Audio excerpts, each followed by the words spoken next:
What you doing? I'm the AC, and this is Otaku News Reviews. I will be talking about Fabricant 100 by Daisuke Enoshima, Chapter 11, To Stake Your Life. This chapter came out on February 26, 2023, and is the typical 19 pages. This opens with, a different kind of ominous scene, a bit, with this mysterious Fabricant offering to take a child under its care because it has beautiful hands and be a waste for it to just stay on the streets, abandoned, I guess. And then we pick up with finally, this guy, I don't know, I thought it was a child before, maybe it's not, who knows, but finally, this person has a name. It's Hugo, and he's a 1-star. He brings that up without actually saying what that is until next. There is some kind of star system that ranks the people, or fighters, I guess. I guess it would only be the fighters. Everyone else wouldn't need to fall under the star system. But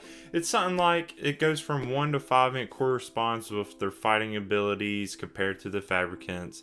So like 1 to 20 number of the Fabricants is the 1-star, and it goes like that up to the by 20s. And apparently Luca is a 5-star and is only one of 6. Now I'm even more curious as to what else Luca's hiding if he's that strong, because we get to see in a bit that Hugo is also fast like Luca, and he's only 1-star. So if Luca's 5-star, what else can he do? He must be strong if he's, theoretically just as strong as 100. Not only that, but we also see like there's a special Mort Safe badge that Hugo says he's going to give to Ashibi, but it's just to pretty much prove that he's human, and if they're not human or he doesn't wear it, something like that, they'll just be subdued and thrown from the top floor. Don't really know how high this place actually is, but I guess it must be high enough they think it's going to kill a Fabricant. But of course, Hugo doesn't want to give it up that easy, and he has some points he makes. There's a lot of just talking in this one, but Hugo's main problem is people like Hugo, they have to fight, but someone like Ashibi, he just has 100 fight for him, so there's not really that much risk. But even besides that, just me defending Ashibi, I guess. Hugo's upset because why would they be considered equals if this is the fighting situation? But we got to see before Ashibi did fight against Roxy with a sword fight, and there is still risk. Like, of course, all of them being fighters and really strong are going to be risk and be potential like candidates, I guess, for Fabricants to want to target them. But Ashibi really is too. He doesn't have any training on it. He's still doing this, going out, and he's highly sought after for his blood. Even if 100's there or not, he's a really big target, and there's a whole lot of risk for him. The other thing is just, Hugo versus Ashibi's perception of how or when they'll die.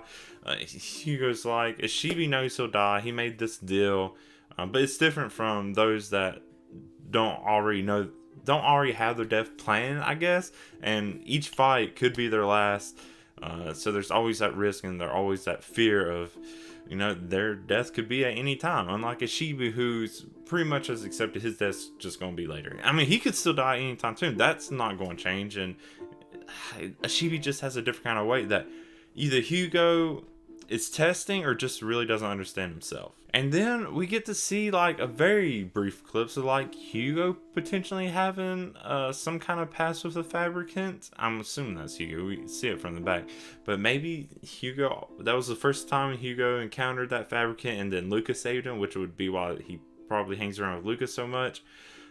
There's so much. Or it could have been just me having a theory here. Fabricants are trying to find kids to raise, to like make, kind of just cattle. I don't know, making them, just raising them so they can get these like more perfect parts from them. I don't know, it's weird. I don't know what Hugo would have that would want a Fabricant to want him. I guess we'll see more. Now that we finally have a name, we're going to see more of what's up with Hugo. And then all this talk is interrupted by some man that got shot and falls from the top of the mountain. I assume he dies. It doesn't really actually show him dying, but I assume with his last breath, he's just worried and concerned for his little sister that's stuck in the mansion. We don't get to see that because then it goes to Shibi being determined to prove you go wrong. They start racing up to the mansion. Then we see ominous Fabricant that's waiting inside this, I assume it's the mansion they're talking about. It has a mysterious eye that can just see all of them. And I don't know, it could make, you only get to see shadowy part, but it could be the Fabricant from the beginning. That would make sense. Also, there's some kind of connection to the Yao family and Shibi.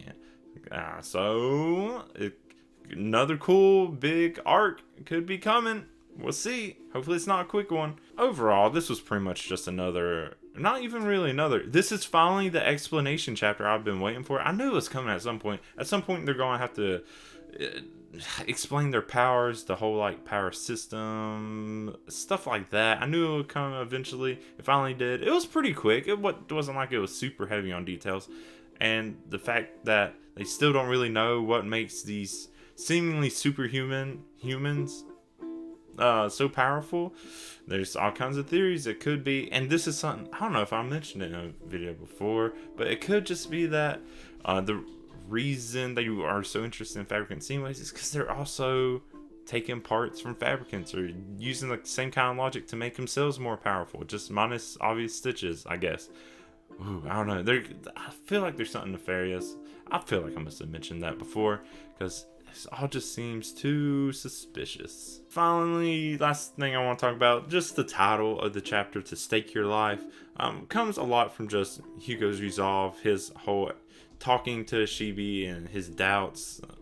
Nothing too deep to look into that, so yeah, just a lot of talking in this chapter, but I expect a lot of, maybe not even that much like actiony stuff, but more like in-depth, like deep mental and stuff, because anything to do with the eyes usually more of a deep thing, so I think we can see more of that coming. But yeah, let me know what you thought of this chapter. Like always, if you having other theories, or if you like this kind of little star system they got going on, I don't know, there's plenty to still talk about in this chapter. Not the most actiony focus, of course, not too much really happening, but you know, still something good to move along. We had a lot going on in the past little fight with Roxy and that Fabricant, so a nice little breather, I guess. But yeah, let's just talk about it and be like, hey, where are we going to talk about it? You can, you know, of course, leave comments, but you can also find me on social media. That's the AC Stories. You can also email me if you want, theacstories@gmail.com. I also have a Discord. You can join that little community I got there. Links, all that stuff, of course, will be in the description. But hey, if you like what I had to say, go ahead and give it a like. You want to stay better following along with me, go ahead and subscribe, so that's more convenient for you. But yeah, that's all I have to say about this chapter of Fabricant 100. Thank you so much. Until next time, I'm the AC. Bye.